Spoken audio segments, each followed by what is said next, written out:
Hello बच्चों, welcome to our YouTube channel. और आज छोटा सा टॉपिक लेके आया है आपके लिए, बहुत बहुत इंपॉर्टेंट है और इस पर क्वेश्चन आते ही आते हैं। तो छोटे छोटे टॉपिक लेकर के आपको आगे बढ़ाते हैं। तो आज का टॉपिक है हमारा क्या? मोलैरिटी। आज का टॉपिक है हमारा मोलैरिटी। तो ढंग से देखिएगा, समझिएगा चीज़ों को किस तरह से हम बता रहे हैं। तो आगे बढ़ते हैं। देखिए, आपको सबसे पहले मोलैरिटी के बारे में पता होना चाहिए भाई कि मोलैरिटी क्या होती है। अगर कोई आपसे पूछे कि भाई मोलैरिटी क्या होती है, बता दो सर, तो सिंपल है कि भाई मैं आपसे ये कहूँ कि भाई मेरे पास एक टेस्ट ट्यूब है, ठीक है। एक टेस्ट ट्यूब ले लेते हैं हम लोग, okay.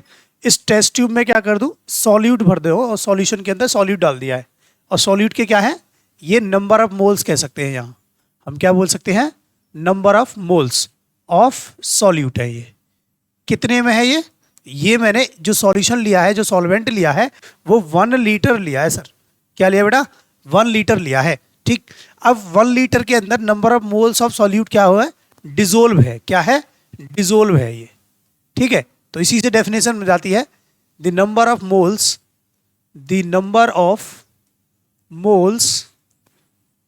Of solute dissolve in 1 litre solution. 1 litre solution, what? 1 litre solution, यानी कि the number of moles of solute dissolve in 1 litre solution known as क्या? मोलैरिटी। तो यहां से हम कह सकते हैं भाई कि मोलैरिटी इज इक्वल टू क्या है, molarity is equal to number of moles of solute, sorry of solute, यहां आ जाएगा सॉल्यूट, ठीक है। और ये हो जाएगा, फिर उसके बाद है वॉल्यूम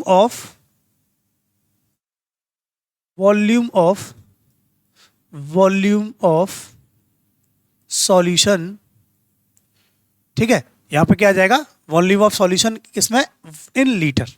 तो number of moles of solute और डिवाइड बाय क्या, volume of solution in litre, ठीक है। तो ये याद रहेगा, बताओ आपको फॉर्मूला, ये याद रहना चाहिए भाई, ठीक है। अब मैं यहां से कह सकता हूं कि भाई number of moles of solute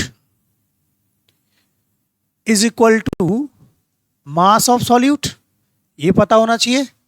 अगर मैं मास के केस में लेता हूं तो, ठीक है, मास of solute divide by molar mass of solute, ठीक है। ये हो जाएगा मोलर मास ऑफ सॉल्यूट। या अगर मैं नंबर ऑफ मोल्स को मैं मास के केस में ना लेकर के मैं नंबर ऑफ एटम्स या नंबर ऑफ मॉलिक्यूल्स के केस में लेता हूं, तो वहां पे क्या हो जाएगा, एन का मतलब है नंबर ऑफ मॉलिक्यूल, ठीक है, और एटम, ठीक है, डिवाइड बाई यहां पर क्या हो जाएगा, एवोगैड्रो नंबर कितना होता है सबको पता होना चाहिए, 6.022 इंटू 10 टू द पावर 23, ठीक है। ये एवोगैड्रो। अगर आपको नंबर ऑफ मोल्स इसके केस में निकालना है तो इसके केस में, जिस केस में आपको दे रखा होगा उसी के केस में आप नंबर ऑफ मोल्स निकालना जानते हैं। आप 11th क्लास में पढ़ के आ चुके हैं ये चीज को, ठीक है। बताओ यहां तक आपको चीजें समझ में आ गई? अगर समझ में आ गई तो फिर मैं आगे बढ़ता हूं, ठीक है। चलिए अब आगे बढ़ते हैं। ये आपके सामने क्वेश्चन है, जरा देखिए, 2020 में आया हुआ है भाई, देख लो 2020 में आया हुआ क्वेश्चन है, ठीक है। अब 2020 में आया तो ऑब्वियसली हमको पढ़ना पड़ेगा भाई, ऑब्वियसली हमको ढंग से देखना पड़ेगा इसको, ठीक है। क्या कह रहा है, 50 ml of aqueous solution of glucose contain इतने number of molecules. Glucose 50 ml के अंदर ग्लूकोज के कितने मॉलिक्यूल्स हमारे पास, इतने हैं। अब कह रहा है find the concentration of solution. आपको कॉन्सेंट्रेशन फाइंड करनी है सॉल्यूशन की। कैसे फाइंड करेंगे सर? सिंपल सा है भाई कि मेरे पास क्या दे रखा है, यहां पर दे रखा है आपको volume, okay. Volume equal to कितना, 50 ml, ठीक है। इसको लीटर में चेंज करना चाहो तो 50 डिवाइड बाई क्या हो जाएगा, 1000, ओके। उसके बाद आपसे कह रहा है कि भाई number of atoms, number of molecules कितने हैं, 6.022 इंटू 10 टू द पावर कितना है, 22। यहाँ से मैं नंबर ऑफ मोल्स निकाल सकता हूँ क्या बच्चा? अभी मैं आपसे बोल रहा था कि नंबर ऑफ मोल्स आपको पता होना चाहिए। Moles of glucose, number of moles of glucose is equal to N upon N A, that is 6.022 into 10⁻22 तो ये है, और ये कितना है, इसकी वैल्यू अभी मैंने बताई थी आपको 23। ठीक है, देखो पीछे बता के आया हूँ, ये रही। ठीक है, एवोगैड्रो नंबर। आइए तो हम क्या कर देंगे, इसमें इसको सॉल्व करेंगे। सॉल्व करने के बाद हमको पता चलेगा कि मेरे पास क्या आया, एन अपॉन एन ए की जो वैल्यू आई, यानी कि number of moles of solute की वैल्यू कितनी आई, 10, यानी कि नंबर ऑफ मोल्स, ठीक है, कितना आया, 10 आई। सिंपल 10 ही आ रही है। ठीक है, अगर आपको ये चीज़ इतनी समझ में आ गई तो बताओ, अब मेरे पास क्या है, मोलैरिटी फाइंड करनी है। तो मोलैरिटी का फॉर्मूला है number of moles of solute.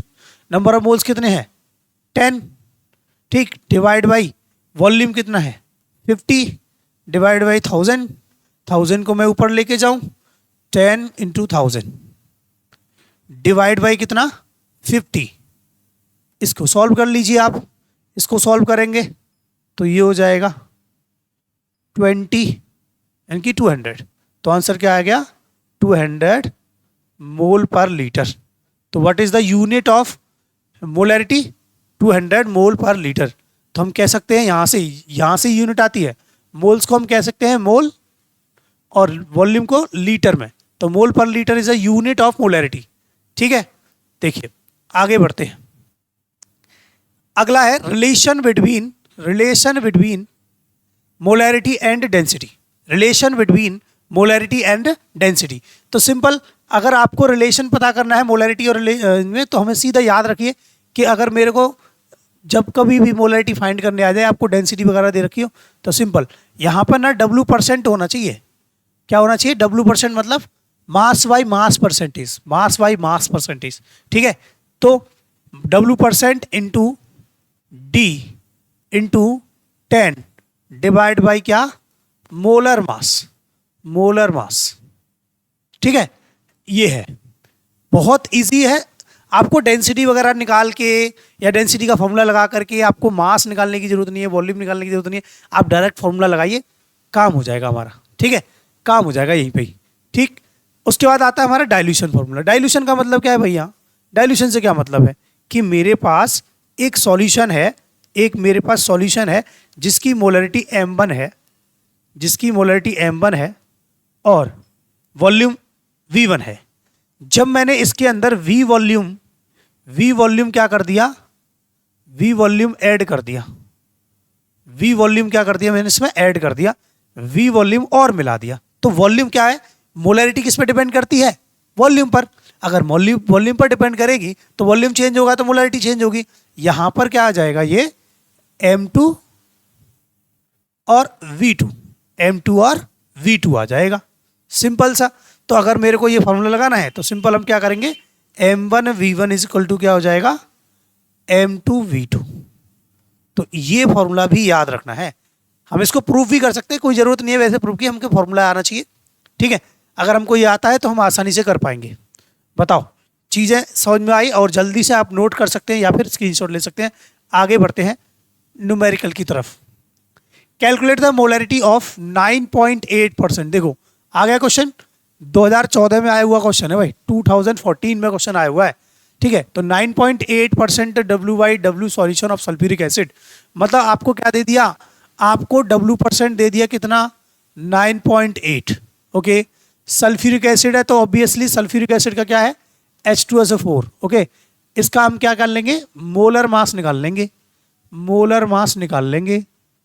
ठीक है, मोलर मास निकाल दीजिए, कितना होता है, 2H प्लस के S प्लस के 4 ऑक्सीजन, मतलब 2 × 1 प्लस के 32, इसका 32 होता है, और 4 × 16 क्या कर देंगे, 98 आ जाएगा। ठीक है, तो ये क्या आ जाएगा, मोलर मास आ गया। डेंसिटी आपको कितनी दे रखी है भाई, 1.02 ग्राम पर ml। ओके, बताओ, तो मोलैरिटी बराबर क्या है हमारे पास, W% into D into 10 divide by क्या, मोलर मास, मोलर मास। तो हमने वैल्यू पुट करी भाई, देखना वैल्यू पुट करो भाई, वैल्यू पुट करना। W% यानी कि 9.8%, डेंसिटी 1.02 इंटू 10 डिवाइड बाई 98।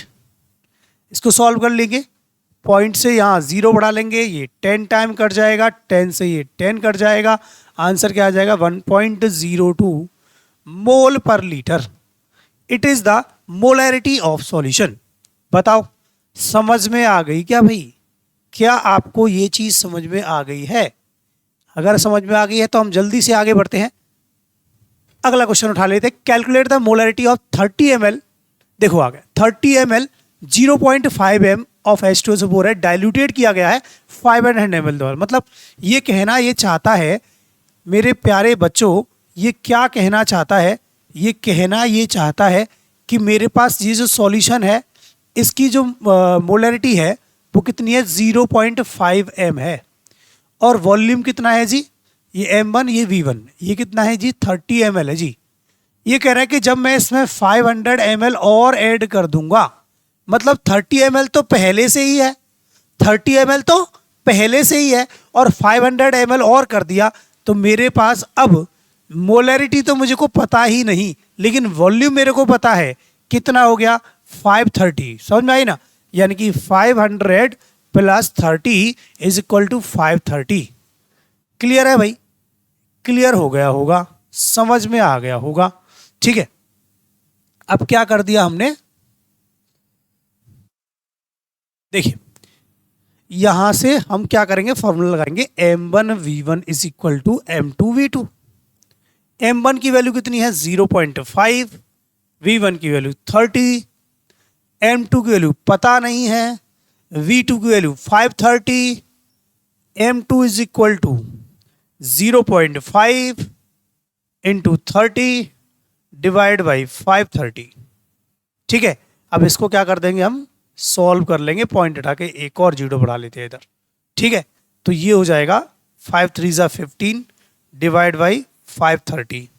5 से काट सकते हैं हम इसको, 5 3 ज़ा 15 और ये 5 1 ज़ा 5, ठीक 0 6।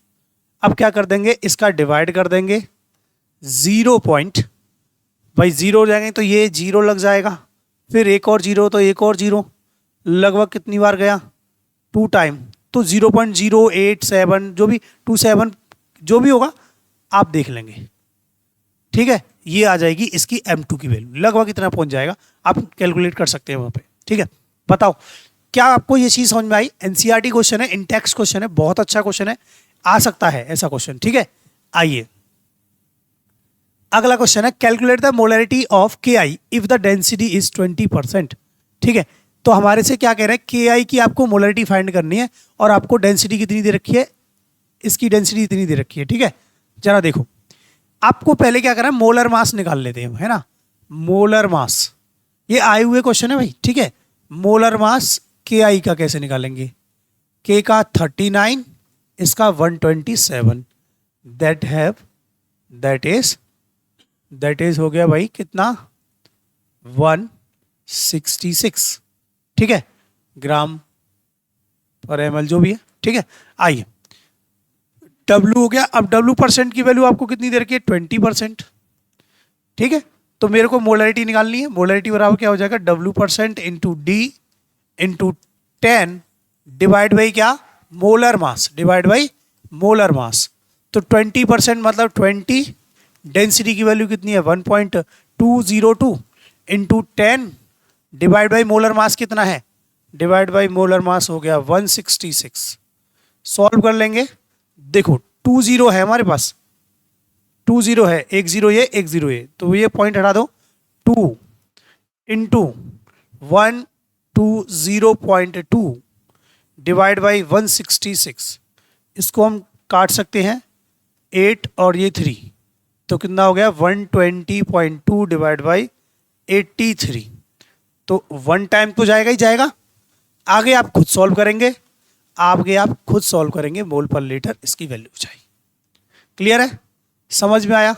अगर समझ में आ गया तो हम जल्दी से आगे बढ़ते हैं। इतने ही क्वेश्चन है आज हमारे पास, इतने ही क्वेश्चन है।